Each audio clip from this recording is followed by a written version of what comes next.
Pablo Escobar was a Colombian bar and drug kingpin who had a peak net worth of $30 billion during his lifetime.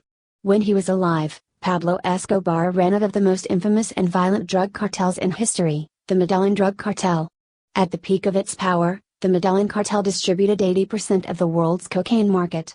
Along the way, Pablo and his cartel was responsible for thousands, possibly even tens of thousands, of murders.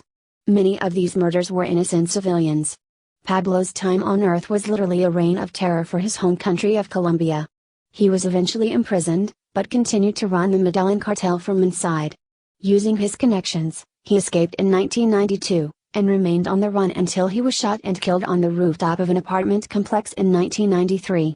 By that time, Pablo was being hunted by a small army made up of Colombian drug police, DEA agents and American Special Forces soldiers. When Pablo was alive and his cartel was thriving, he employed 10 accountants to help launder hundreds of millions of dollars in illicit currency. He reportedly spent $2,500 a month just on rubber bands to wrap all the money. That's enough to buy 250,000 rubber bands every month.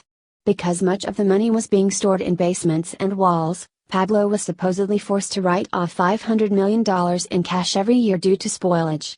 Spoilage could include water damage and fires, but more common was starving rats that ate the money thinking it was food.